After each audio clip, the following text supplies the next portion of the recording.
For the ones who work hard to ensure their crew can always go the extra mile, and the ones who get in early so everyone can go home on time, there's Grainger, offering professional-grade supplies backed by product experts so you can quickly and easily find what you need. Plus, you can count on access to a committed team ready to go the extra mile for you. Call, click Grainger.com, or just stop by. Grainger, for the ones who get it done. WBSM presents The Tim Weisberg Show, streaming live on WBSM.com and the WBSM app. Call 508-996-0500. Send us app chat messages and open line voicemails using the WBSM app. Now, The Tim Weisberg Show.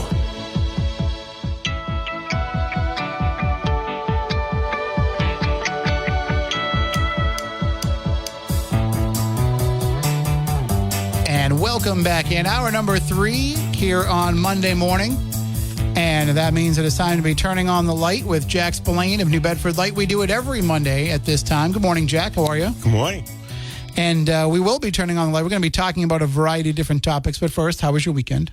My weekend was good. I'm getting ready to go to Florida for some R&R. So I was getting ready, tying up various things I need to tie up. It's my second vacation in a month and a half. So I'm slowly easing into retirement, which many people will probably be happy, but I'm going to stick around at least part-time. Well, we don't want to make it sound like you're checking out here. This you spend time with family. That's what these are all about. So, and you don't get to spend time with your family because they're not always here with you. They're spread all over. None of them live down here. So a couple of them in Florida, other places. So it's good to have family in Florida is all I can say. Well, I don't know. Depends. Because there's you can stay with them when you go down there and you can go and visit them in the winter months when it's cool. But then if it was my family, I'd have to be worried every time I see Florida man in the news or Florida woman. I'd have to be like, wait a minute, is that one of my relatives? Yeah. No, just kidding. They all come back here in the summertime. So that's when it gets dangerous, I think, Florida. Like in the wintertime, it's all the northerners are down. It's safer. I've been to Florida twice. Once was I went down to help Phil with New Bedford Day. So I was there for like 36 hours. And then another time, I just happened to have a layover in the Orlando airport for like 45 minutes. That's it. That's my Florida experience. Yeah. Well, I've been going to, my grandparents had a place in Florida too. So I've been going to Florida since I was a little kid. I like Florida quite a bit. Don't agree with some of their politics, but I like Florida. I did get to do the one thing that I wanted to do when I was down there. I went to a Waffle House. So okay. I was always told, you got to check out Waffle House. And so I was like, all right, I will. And I went and had like a giant meal for like $4. I have no idea what that is, but never been to a Waffle House? The name sounds unappealing. It is it's like if they made an IHOP that wasn't as fancy. So you get where I'm going with that. And it's famous for because they're open late or 24 hours in some cases, and it's the place where everybody gets into fights at 3 a.m. Down market IHOP. I went, I got into Florida late, and it was like the only place open. It was either that or Hooters at 9 o'clock, and I was like, I can have Hooters at home. I'm gonna go to Waffle House. So, anyway, it is time to turn on the light. So let's do that. Could I think, get high on you?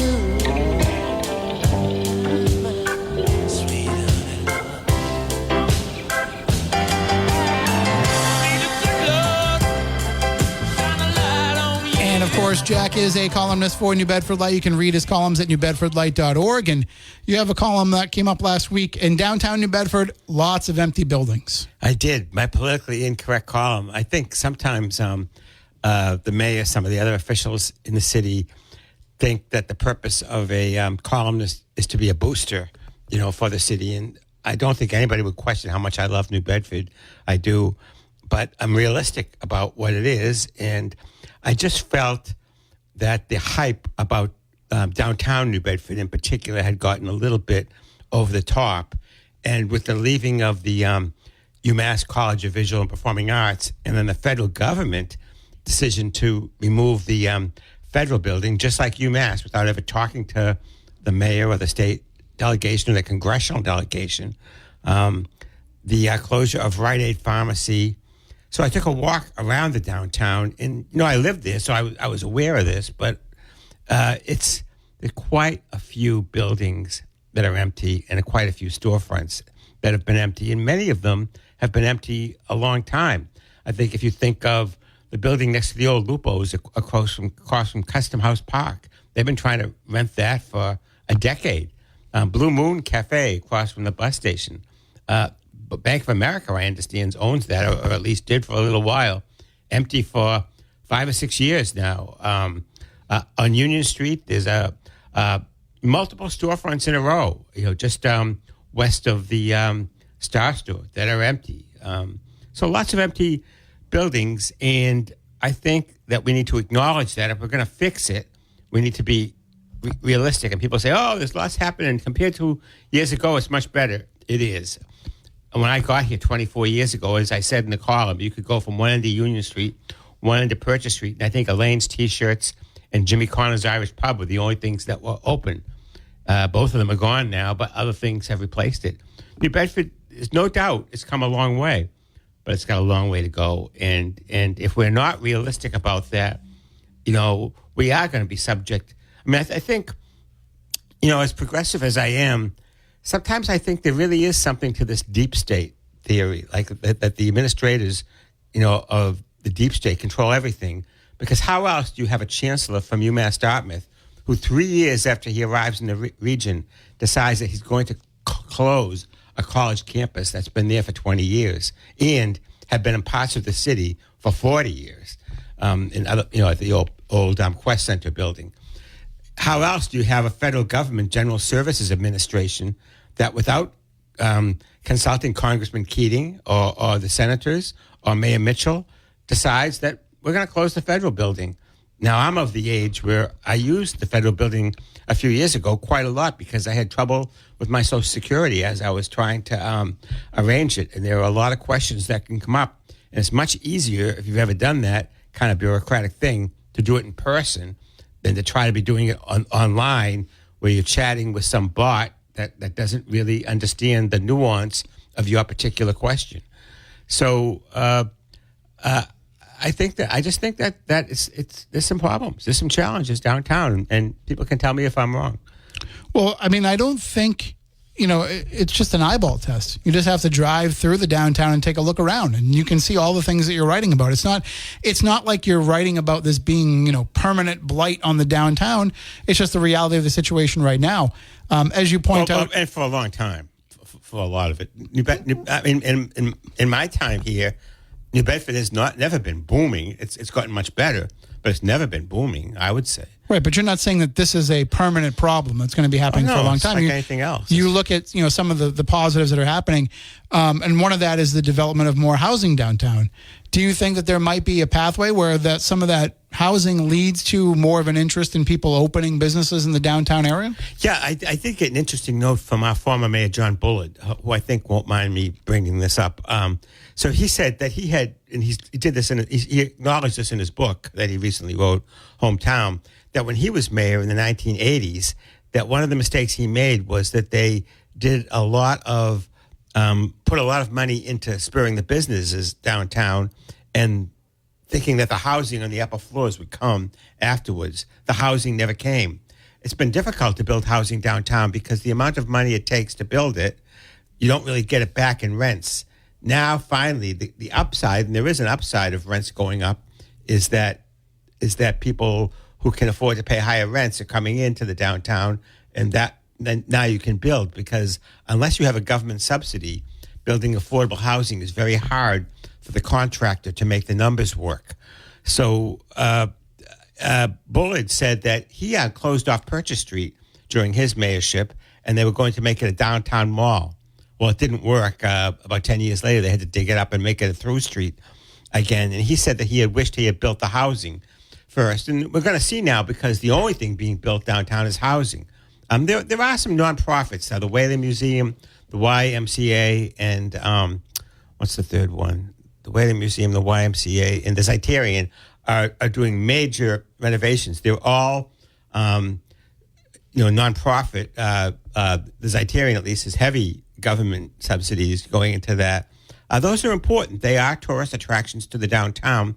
The Y is not a tourist attraction, but it does bring people from all over into the downtown. I just think that the commercial sector, yes, we have a lot of restaurants now, but a lot of restaurants that don't make it in the downtown. They open up and then they close. The restaurant that followed Sarducci's across from City Hall didn't make it. It closed. What's the one? The fish place down next to the Cultivator has closed already. I think somebody else is going in there. So, there are Whaling City Diner, which was a wonderful diner downtown, successful. I think they had a dispute with their landlord. Yeah. But, the shops, they come and go. That's natural. But there's a lot of storefronts that just never get filled, they just don't. Well, I think as people are moving into these new apartments that are built, you're going to see folks who say, well, you know what? I know that I'm doing this 9 to 5 thing and I'm doing this, but I really think living here amongst the downtown, there's a need for this. And then they might take the chance and go and open something there. They might move, they might decide to move into that industry. That is the hope, and I hope it does. I think there's a chance. But I'll give an example of where we had a lot of housing built. The one place we've had a lot of housing built in downtown New Bedford the last 20, in New Bedford as a whole, the last 20 years, and it hasn't spurred a lot of commercial development, and that is the Wamsuttle lofts and the whole line of lofts, Whaling City Cove, the Cliff Tex Mill, Riverside Mill, Victoria Riverside, all those mills in the North End. They're still next to parking lots and used car dealers. It really hasn't spurred a lot of commercial development there. So I think it can happen. I hope it will happen. A lot of it depends on the market forces. Can developers make money? That's been the problem in New Bedford. You couldn't make money. And not just New Bedford, Fall River, Brockton, all these gateway cities, these post-industrial cities. I hope it happens. I think we're doing all the right things to try to make it happen. I think we've had some bad luck. I don't think you can underestimate that what it does when things like the Star Store, the Federal Building, and Rite Aid closed. Rite Aid was a very busy pharmacy. I'm not sure what happened there. The company had a bankruptcy, and they closed stores everywhere, and they were competing with Walgreens, which had better parking, across the Octopus. But, I always went to Rite Aid because it was easy to walk to in the downtown. But I'm going to guess that that's a big part of it is that, when they're looking at what stores are going to close, they say, well, why would we keep a store open where there's nowhere for anybody to park in this day and age? So I think that kind of plays a part in it. Well, that's where good mass transit comes in, because there are places like Providence and Boston that are thriving with their downtowns, and, not so much these mid-sized cities, and I think, a lot of the neighbors where these transportation development zones are going in near the train stations are nervous because they say you're going to have these new zoning regulations that allow multi-unit housing, but we don't have enough bus service now. We don't have enough mass transit now to really build things that you don't have parking for. So, there's two sides to every question. And part of some of the businesses that have left New Bedford, downtown New Bedford, have left for different reasons. There's been restaurants that have closed because of, like you said, a dispute with the landlord. Another one closed because the owner got sick. There was a situation where, the record store kind of outgrew the space that it had and needed a bigger space, needed to have more parking available. The toy store is moving around the corner so it can have more space. So, I'm talking about the ones that have been empty for a long, long time. Tim, you would not dismiss that. You would not dispute that downtown New Bedford in some aspects is still struggling. But my point is that there are businesses that can succeed down there to the point where they actually outgrow it. So it's a good place for businesses to come in and kind of get their spark of a start. Maybe that becomes, maybe you franchise, that becomes your first location, and then you have another. there's lots of opportunities there. Purchase Street Records outgrew, and they went over to Pope's Island. No Problemo could have franchised. Craig chose not to because he's into the local thing. But Brick did franchise. But that's kind of my thought process here is like that's kind of where you start the spark of your business is by getting one of those downtown storefronts and having this niche little thing and then seeing where it can grow from there. But the problem that I hear from people, and you address this in the column a little bit, is, but it's too hard to even start a business in the city. Yeah. And you address that in the column. So that's something that you hear all the time. I hear it especially from developers, but I've also heard it from city officials who wouldn't tell you on the record because they would fear for their jobs, or I hear it from other prominent business people. The mayor will quickly dismiss that. When I asked his spokesperson about that, I got a thing that they had 4,200 building permits issued in last year. Well, most of those are for small building permits, not in the downtown. But, New Bedford has a reputation, rightly or wrongly, as being a place where it's hard to get a building permit, hard to develop. Now, there is an upside to that in that if you have standards, the development you get is better looking and more likely to attract, other businesses and upscale businesses. A lot of people are worried about New Bedford becoming upscale. They think that, gentrification will push working people out. I think you can have both. Boston is a city. Providence is a city where you have both gentrification and lots of working folks. They do get more expensive. These are complex issues. But I do think sometimes, especially out of the mayor's office, and he's done a lot for the city. I think he's been a good mayor overall. But you get a constant rah-rah, we've done so much, self-promotion, even to the point of unrealistic, as to what New Bedford actually is. So just a little bit of hey, wait a minute, let's look at this. Well, we can take your calls with Jack, 508-996-0500. You can also send your app chat messages on the WBSM app. But right now, we're going to take a break, and we'll be back in a few moments. All right, welcome back in. We are turning on the light with Jack Spillane of New Bedford Light, 508-996-0500. Good morning. You're on with Jack. Good morning, Tim and Jack. How you doing? Hey, Joe. How you doing? Well, the average Joe looks at it again and says, taxes are too high in the city. Businesses go to the surrounding community. If you have a car and you want to get to someplace, you can get what you want, but you got to get out of the city. Until the mayor realizes that and comes up with a budget that's competitive with the surrounding towns and the city of Fall River, this is going to be the same old, same old.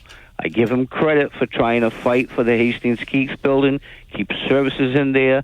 People need to go in there and do, stuff with Social Security. I know I did for a relative a few years back. It was very helpful. I could talk to somebody in person. So he's right about that.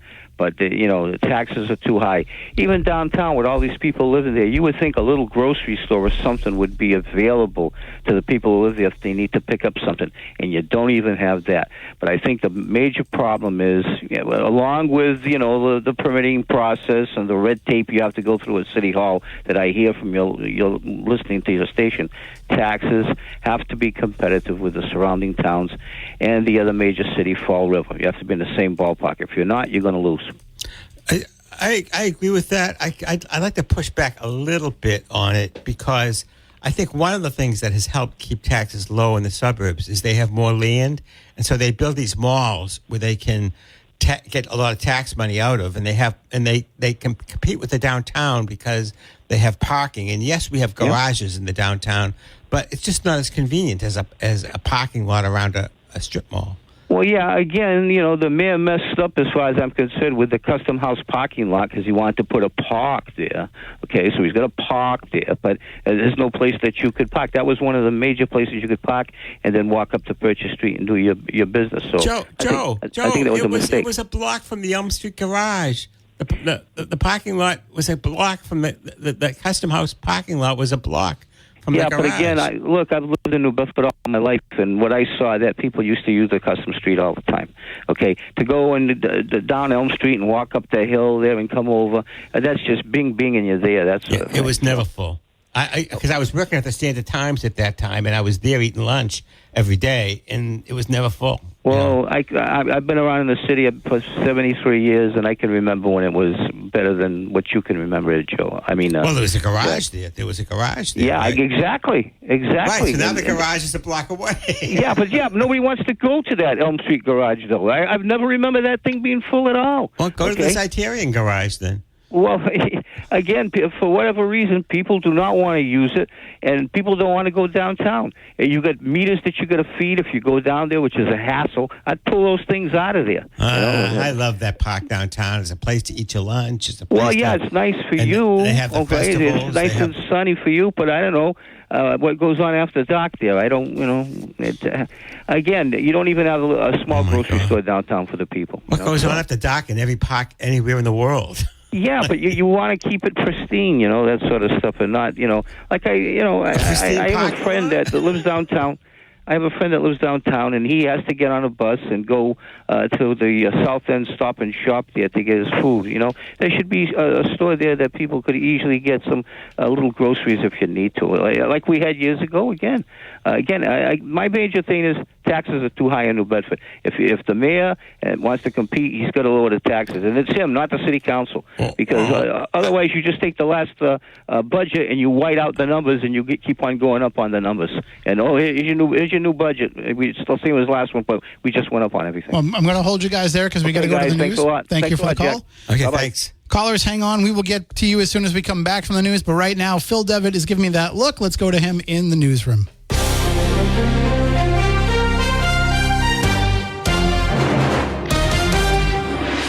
Nikki Haley makes history, but is it enough to stay in the race? President Biden prepares for the State of the Union and a big weekend at the box office. From the WBSM Newsroom, this is WBSM News. Republican presidential candidate Nikki Haley has picked up her first win of the 2024 primary season in Washington, D.C. The former South Carolina governor garnered nearly 63% of the vote and on Sunday became the first woman to win a Republican primary in U.S. history. Vice President Kamala Harris will meet with Israeli War Cabinet member Benny Gantz at the White House today, a day after she called for an immediate ceasefire in the Israel-Hamas war in the Gaza Strip. A White House official said Harris will reiterate that civilian casualties must be reduced. The Supreme Court is expected to release at least one major decision today. The ruling may be the case of former President Trump's eligibility for Colorado's presidential primary ballot. The opinion or opinions will be posted online at 10 a.m. This comes after the Colorado Republican Party asked the High Court to act before Super Tuesday primaries this week. President Biden will deliver his State of the Union address Thursday. He'll play up the work his administration has done on things such as infrastructure. As Mark Mayfield reports, a preview of the speech says the president will outline how he's making the wealthy pay their fair share. He'll also push other policies that could pick up support from both sides of the aisle, like helping veterans and fighting cancer. Guests at the event before both houses of Congress will include family members of hostages being held by the Palestinian militant group Hamas, with more than a dozen invited by members from both parties. I'm Mark Mayfield. NASA and SpaceX are marking the successful launch of the Crew 8 mission to the International Space Station. Unfavorable conditions prompted officials to scrub Saturday's scheduled launch attempt on Florida's Space Coast. The SpaceX Crew Dragon Endeavour atop a Falcon 9 booster took off from Launch Complex 39A at Kennedy Space Center Sunday night. The mission is a first for 3 out of the 4 members of Crew 8. Award-winning ESPN journalist Chris Mortensen has died at the age of 72. Mortensen's family made the announcement that he died Sunday morning. He was diagnosed with throat cancer in 2016. And Dune Part 2 is providing a massive jolt to the box office. The sequel made $81.5 million in its debut weekend in North American theaters. Bob Marley, One Love came in second place with $7.4 million and has been a surprise success, making over $82 million domestically so far. WBSM Sports, brought to you by Sparks Auto in Dartmouth. The Celtics beat the Golden State Warriors Sunday. That's 11 straight wins for Boston, going for a 12th Tuesday when they visit the Cleveland Cavaliers. The Bruins are away to play the Toronto Maple Leafs tonight, and the Red Sox play the Detroit Tigers in spring training this afternoon. Now, your ABC6 South Coast forecast. Starting out this work week with gray skies. This morning in the mid-40s with mostly cloudy skies as well as into the afternoon. Fog will develop, however, that could impact our evening commute. Temperatures in the upper 40s overnight tonight. Slight chance of rain. Partial fog once again. And the temperatures around 40 tomorrow. Rain and fog.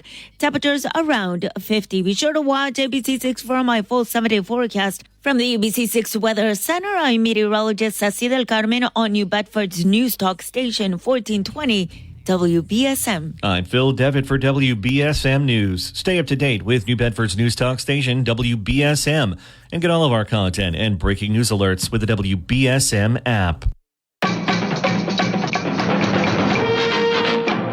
And welcome back in. We are turning on the light with Jack Spillane of New Bedford Light. Phone lines are lit up, but I've got one line open, 508-996-0500. Good morning. Oh, hold on. Let me go to this one here. Sorry. Good morning. You're next with Jack. I wanted to make sure I went in order.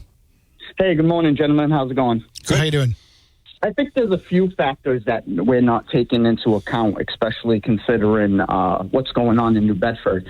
But I want to kind of talk about the housing that's going in downtown. In 2007, everybody was flocking down to Florida because the housing up here was getting expensive, and down in Florida it was still cheap. I see a lot of that going on right now. And the problem that happened in Fort Myers, Florida, and the reason why it was one of the number one foreclosed areas was a lot of affordable housing, and housing was being built, but there was no infrastructure. So people were coming in, but where were you going to work? And I think that's the problem with New Bedford right now, is there isn't a lot of industry. Let me give you an example. In the 80s, a lot of the Portuguese community, once the mills closed down and headed south, they went with the mills because, unfortunately, they were uneducated. You know, there was nothing for them out here to do in order to make money. That had a big effect in the local community, and you could see it till today. Another thing that we're not taking into account is the fishing industry and the Carlos Rafael effect. That took a lot of jobs, a lot of money from the downtown area. And I don't think we're kind of taking that into account into like the effect that it had, like even long term. A lot of fishermen moved up to Maine, a lot went to Gloucester, a lot went to North Carolina, Virginia, so on and so forth. So that being said, you could put all the affordable housing you want, but if there's no industry to accommodate that and to put money in people's pockets, what is the city going to look like long term? Well, weren't most of Carlos's boats bought by the Quinn brothers in Blue Harvest? Yeah, and they're going bankrupt. Well, they have now, but for the first few years after Carlos was gone, Blue Harvest was running those boats, and Quinn brothers are running boats. I don't know. It'll be an interesting study as to how many of Carlos's boats left the city. Some of them were junked, but I don't know. New Bedford is still the number one fishing port. So Didn't Cassie Canastra buy what was left? Yeah, so I'm not sure how many of the boats left. I do think that the caller is right that New Bedford suffers from a lack of jobs. The mayor has tried to rebuild the infrastructure on the waterfront. The wind jobs, it looks like a lot of out-of-town jobs. I think there is some stuff going on with the seafood houses and the Quinn brothers with the shipyard that they're building. But I mean, we have to be honest. Nobody wants to come to New Bedford. Listen, you could go back in the archives of WBSM and mark my words, and you'll see. We wanted to do the technology park, and they put out a bidding contract, and the mayor was on, I want to say it was South Coast Now, saying that no one had made a bid on that area. True. And that he was going to put it out again. The day he was on that show, they were breaking ground in Fall River on the technology park. The same park that the mayor wanted to build in New Bedford, the day he was saying on the air, on WBSM, that not one person bid, they were breaking ground in Fall River. And that's easy to find because you could go search the date. And that's the problem. No one, you said it earlier, it's tough to get any permits to do anything. And then again, who wants to come to New Bedford? Like, we've had so many opportunities in this city to grow. Look at Kings Highway and the mess that's over there. Look at downtown. It's why? What is the reason why people would want to come to New Bedford? Well, let's get Jack's response. That's what we have to ask ourselves. It's funny because anecdotally, everybody says that to you, that Fall River is developing a lot more than New Bedford is. And if you look along the Fall River waterfront, there's a lot of housing going on. People say that permits are easier to get there. The mayor always rebuts that. But the mayor has had a string of challenges. He's been successful with the wind, but some people question how many of those jobs are really New Bedford jobs. I think it's a question that's up for debate. It's interesting. New Bedford have had a string of terrible mayors. One is in jail. Another one was Fall River. Yeah, Fall River. Just so you don't get in trouble there. Yeah, sorry about that. Fall River has had a string of terrible mayors, and yet they have all this development going on. One mayor is in jail. Another was thrown out. Another before that was thrown out. And New Bedford has had John Mitchell all that time. I think New Bedford has some. Fall River sits at a transportation infrastructure. They got the Amazon warehouse and things like that. They're a little bit better situated than New Bedford in terms of a crossroads of transportation. But I don't know. I think New Bedford does have some struggles. All right. Thank you for the call. I just got to move on to some other callers here. Good morning. You're on next with Jack Spillane. Hello. Hi. Good morning. What's on your mind? Am I on? You are. Oh, hi. I went to downtown New Bedford the other day and put coins in the parking meter. It took longer in the store than usual. I come out and I've got a parking ticket. I don't know. Those meter people are fast. It's true. I live downtown. Those meter people are fast. You got it. They don't even give you 5 minutes sometimes. You got to be on it. Yeah, it's difficult to park down there to begin with. It's more of a ghost town.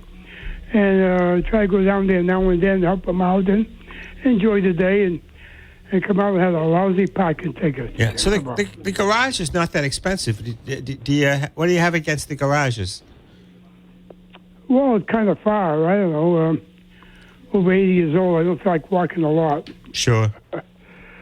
Oh, it's just terrible. I used to enjoy going downtown a long time ago, but I think I'll stay away from there. All right. Thank you for the call. Thank you. And I went to the library the other day. Ariel was writing a story about the Funbury, and I said, I'll stop in and take some photos for you. And I parked at the meter. I only had $1 in my pocket, but I put that in. There was already some time left on the meter from whoever had parked there before.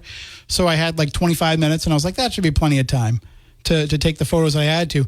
But I took a photo of the zone on it just in case. And as it turns out, I spent a little bit longer in there than I planned to spend. So I opened up the app and I put it in and I extended it.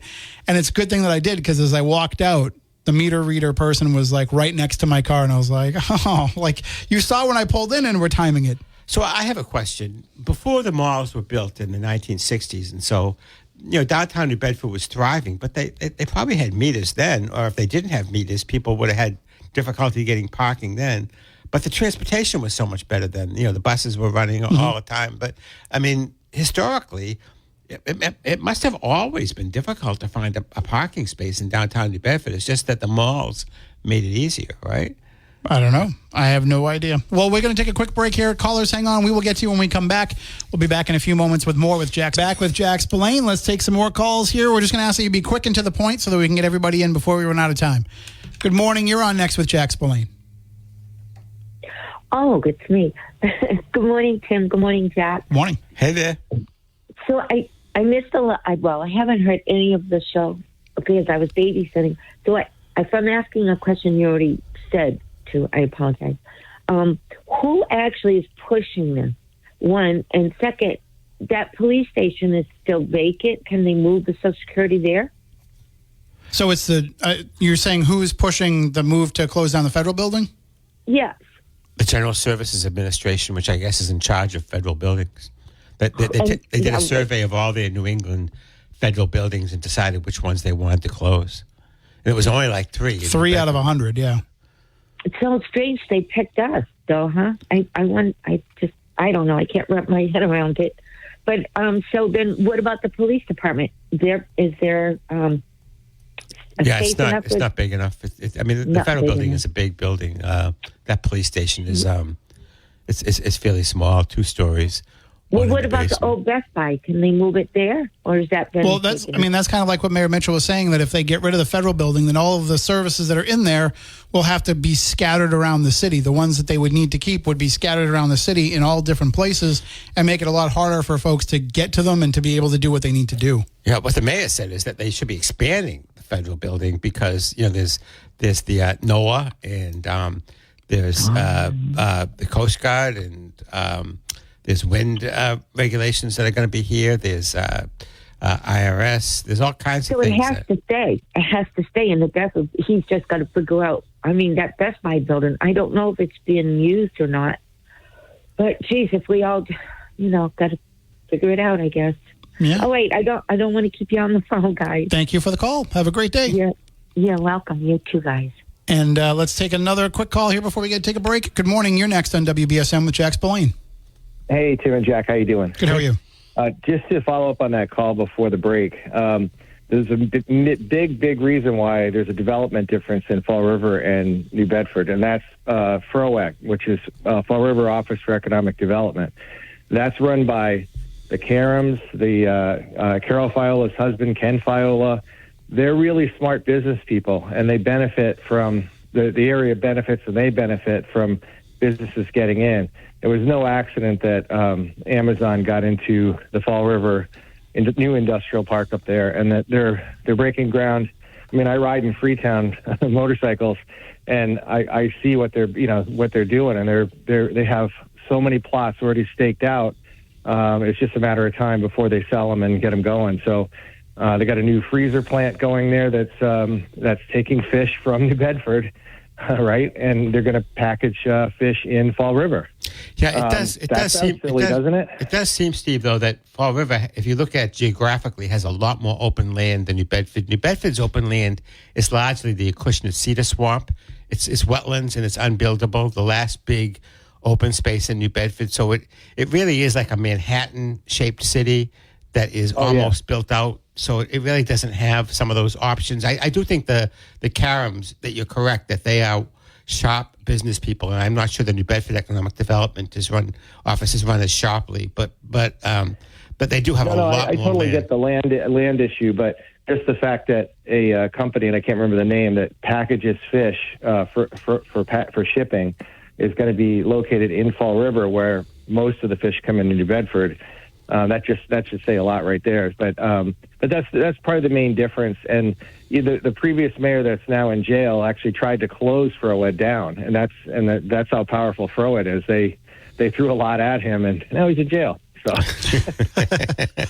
I guess you could say they won that one. Yeah, there are a few empty seafood plants on the New Bedford waterfront. Blue Harvest is empty now, but most of them are full, and the Quinn brothers are doing a lot of development on the waterfront right now. And I think the mayor has been good on developing the waterfront. The problem is that, again, it's not that big a port. It's limited land. I'll leave you with this. It would be really interesting to see if you could get a college from Boston to have an annex down into New Bedford, which would benefit the college because they would have more students, but then you could build around that community. And that has happened in other cities in other states. And I think like BC, BU, Northeastern, if they had an annex down in New Bedford, that would be a major deal. Yeah. Maybe you can put it in the Star Store. Exactly. Or the federal building. All right. Anyway, thanks, Steve. Have a great day. And I do have to take one final break here. We'll be back to wrap things up with Jack Spillane, and maybe we can squeeze in another call or two, 508-996-0500. We'll be right back.